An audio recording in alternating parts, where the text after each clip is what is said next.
खबरें मेरे पास काफ़ी ज़्यादा हैं, खासतौर पे पहले लोकल पॉलिटिक्स के बारे में बात करेंगे, उसके बाद ईरान अमेरिका जंग के हवाले से कल रात को एक बड़ा अहम इजलास हुआ है, उस बारे में भी आपको अपडेट देंगे। पाकिस्तान से रिलेटेड भी एक बड़ी इंपॉर्टेंट खबर है, पाकिस्तान और इंडिया से, बल्कि मुझे कहना चाहिए पाकिस्तान और इंडिया से रिलेटेड एक बड़ी अहम खबर है, क्योंकि इंडियन आर्मी चीफ ने पाकिस्तान को धमकी दी है, एक दफ़ा फिर से धमकी दी है, जंग की धमकी दी है। इसकी डिटेल्स भी मैं वीलॉग में आगे चल के आपको दूंगा। सो एक तवील वीलॉग होगा, एंड तक आपने इस वीडियो को जो है जरूर देखना ताकि सारी खबरें जो है वो कवर की जा सकें। सबसे पहले जो बड़ी डेवलपमेंट है वो ये है जनाब के 7 तारीख को 7 जून को जो है वो गिलगित बल्तिस्तान में इलेक्शंस होने जा रहे हैं, लेकिन उससे पहले ही पाकिस्तान तहरीक इंसाफ के रहनुमाओं को जो है वो गिलगित बल्तिस्तान में या तो उनकी एंट्री रोकी जा रही है, या फिर उनको जो है वो अंदर एंटर ही नहीं होने दिया जा रहा, या फिर उनको निकाला जा रहा है बाहर।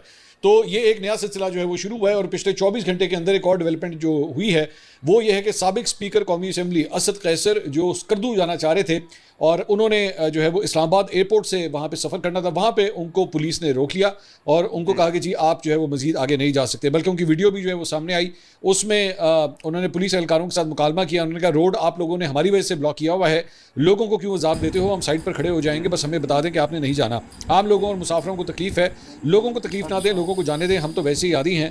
PTI के रहनुमा असद कैसर जो है उस कद्दू फ्लाइट रवानगी तक जो है उन्हें रोक लिया गया, उन्हें आगे नहीं जाने दिया गया। लेकिन प्रॉब्लम ये हुई कि उनको आगे ना जाने देने की वजह से जो दीगर सारे पैसेंजर्स थे, जो पीछे से लोग आ रहे थे, और उसमें कोई और नहीं बल्कि एक मुस्लिम लीग नून के रहनुमा भी थे, और भी मैं थोड़ी देर में उनका नाम आपको बताऊंगा, उन्हें भी रोक लिया गया। वो भी स्कर्दू जाना चाह रहे थे, उन्हें भी रोक लिया गया, उनकी फ्लाइट भी जो है वो मिस करवा दी गई। तहरीक तहफ़्फ़ुज़ आईन पाकिस्तान ने ट्वीट किया, उन्होंने कहा आज इंतखाबी मुहिम के सिलसिले में इस्लामाबाद से स्कर्दू की फ्लाइट थी, पंजाब पुलिस ने इस्लामाबाद एयरपोर्ट में दाखिल नहीं होने दिया और एयरपोर्ट के दाखिली रास्ते बंद कर दिए, जिसके बायस आम आवाम को शदीद मुश्किलात का सामना करना पड़ा। पंजाब पुलिस ने मुझे परवास के उड़ान भरने तक जेर हिरासत रखा। इस जाली हुकूमत के फिस्ताई रवैये से अंदाजा लगाया जा सकता है कि गिलगित बल्तिस्तान के इंतखाबात को हर सूरत में मैनेज किया जा रहा है और अवाम को अपने वोट के हक से महरूम किया जा रहा है। गिलगित बल्तिस्तान में तमाम पार्टियां इंतखाबी मुहिम चला सकती हैं, लेकिन तहरीक इंसाफ को दीवार से लगाया जा रहा है और उनके लिए मुश्किलात पैदा की जा रही हैं। गिलगित बल्तिस्तान के अवाम तहरीक इंसाफ के साथ खड़े हैं और मुझे यकीन है कि अवाम इस फस्तायत का डट कर मुकाबला करेंगे और तहरीक इंसाफ के किसी भी निशान पर गिलगित बल्तिस्तान के अवाम वोट देंगे। अफसोस की बात यह है कि मुसाफिरों की परवाजें मिस हो गई और अवाम दुहाइयाँ देते रहे। इस मुल्क में अवाम का इस्तेसाल हो रहा है और यह हुकूमत अवाम को इंसान ही नहीं समझती। जुनैद अकबर जिनको जो है वहाँ पर उन्हें भी गिरफ्तार किया गया था, हिरासत में लिया गया, तो उन्होंने ट्वीट किया एक असद कैसर साहब को रोकने के लिए आज एयरपोर्ट रोड इसलिए बंद किया गया ताकि फ्लाइट मिस हो सके। हम PTI के वर्कर्स का एक ही दुख है कि मद्दे मुकाबिल मिलते तो बाज़र्फ और बहादुर मिलते, मगर अफसोस कि हमारा वास्ता कम ज़र्फ, बेगैरत और गिरे हुए लोगों से है। सलमान कमराजा ने भी ट्वीट किया, उन्होंने कहा गिलगित बल्तिस्तान में इलेक्शन कैंपेन में फस्तायत की मंजूर नज़र मसनूई इक़्तिदार पर काबिज जमातों को खुली छूट है। PTI को अवामी राब्ते की इजाज़त नहीं, पर इमरान खान के लिए अवाम का जज्बा मनसूबा साजों की नींदें उड़ा रहा है। अवाम सच के साथ हैं, झूठ झूठ ही रहेगा। अब इंटरेस्टिंग बात यह है कि इस सारे मामले के अंदर जहाँ पे बेसिकली लग इस तरह रहा था कि असद कैसर साहब को रोकने के लिए वो सब कुछ किया गया, वहीं पे मुस्लिम लीग नून के सीनियर रहनुमा ख्वाजा साद रफीक साहब वो भी इस सारे चुंगल के अंदर फंस गए। उन्होंने फेसबुक के ऊपर जो है वो पैगाम लिखा, उन्होंने कहा आज मुझे इंतखाबी मुहिम के ज़िम्मे में स्कर्दू जाना था, बर वक्त इस्लामाबाद एयरपोर्ट के बाहर पहुंचे तो देखा कि रावलपिंडी पुलिस ने एयरपोर्ट जाने वाली तमाम ट्रैफिक रोकी हुई है। बसियार कोशिश के बावजूद इस ट्रैफिक ब्लॉक की कोई माकूल वजह बयान नहीं की गई। एयर ब्लू ने भी दीदा दनस्ता एयरपोर्ट के गेट पर ट्रैफिक की जबरी बंदिश के बावजूद फ्लाइट को वक्त से पहले क्लोज किया। स्कर्दू के लिए मुझ समेत 13 मुसाफिरों की फ्लाइट मिस हुई। हमारे गिर्द सैकड़ों मुसाफिर खवातीन, बच्चे बुजुर्ग गर्मी में रुल रहे थे। मुख्तलिफ फ्लाइट्स के बहुत से मुसाफिरों की फ्लाइट्स मिस हुई, प्रोग्राम खराब हुए। घंटों की खज्जल ख्वारी के बाद वापस लौट आए हैं। बेहिसी और नालायकी की भी कोई हद होती है। अजराह करम दहशतगर्दी की इतला वाली कहानी सुनाने की कोशिश ना की जाए। तो ख्वाजा साद रफीक साहब की भी जो है वो बस हो गई है। अपनी ही हुकूमत है, सारी बात है। यहाँ पे अगर इस्लामाबाद एयरपोर्ट है तो इस्लामाबाद में भी आपकी हुकूमत है, और यहाँ पे असद कैसर साहब कह रहे हैं कि पंजाब पुलिस थी तो पंजाब पुलिस में भी मुस्लिम लीग नून की ही हुकूमत है।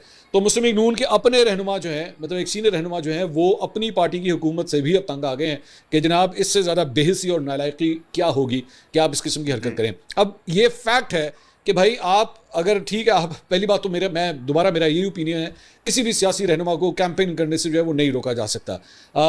उसका चाहे किसी भी सियासी जमात से ताल्लुक है, you can't stop him just for this reason कि जी उसका एक फ़लाँ सियासी जमात से ताल्लुक है। मेरी नज़र में freedom of campaigning, freedom of political activity जो है किसी भी आज़ाद जमहूरी मुआशरे का हक होता है, और ये पाकिस्तान तहरीक इंसाफ के रहनुमाओं के साथ नहीं होना चाहिए। लेकिन आप इसकी वजह से ये देखें कि सिर्फ उस एक शख्स को, उस एक कैंपेन को रोकने की वजह से आपने कितने पैसेंजर्स को और टूरिस्ट को जो है वो डिस्टर्ब कर दिया कि नहीं जी वो भी नहीं जा सकते। उन बेचारों का क्या कसूर था? और आई एम प्रीटी श्योर कि इस सारी चीज़ को देखने के बाद जाहिर बात है जिनकी फ्लाइटें मिस हुई या जो वहाँ पे जितने भी, सिर्फ वो नहीं होंगे। आई एम प्रीटी श्योर वो जो पूरा, जो अगर ये जिस तरह वो फरमा रहे हैं जी 13 लोग थे, 13 लोगों को छोड़ने के लिए 2-3 लोग और भी आए होंगे। और जाहिर बात है वो अपने घरों को जब जाएंगे अपने घर वालों को भी बताएंगे जी आज हम लोग इस तरह खज्जल खुआर होकर आ रहे हैं। इस सिर्फ एक एक्टिविटी से आपने कितना अपना वोट जो है वो ख़राब कर दिया, वोट बैंक अपना ख़राब कर दिया। जाहिर बात है लोग जब जाके बताएंगे और ये पूरी चीज़ जो है वो इन्फॉर्म की जा रही है। मुस्लिम लीग नून के लिए ये कितनी बड़ी एक एजाब से कम ये चीज़ नहीं है कि एक तरीके से जो है वो बेसिकली आपका ही वोट बैंक ख़राब हुआ है सारी सर। और पाकिस्तान तरीके इंसाफ का जाहिर बात है जो लोग देख रहे होंगे हर इससे पहले भी 2024 के इलेक्शन से पहले भी जो एक्टिविटीज़ हो रही थी, इमरान खान साहब के खिलाफ जो है वो एक ही हफ्ते के अंदर जो है वो चंद केसेस के फैसले आए, जिसमें दौरान इद्दत वाला केस जो था वो भी शामिल था। उसकी वजह से एक सिंपथी वेव बन गई, ऑटोमेटिकली एक सिंपथी वेव बन गई।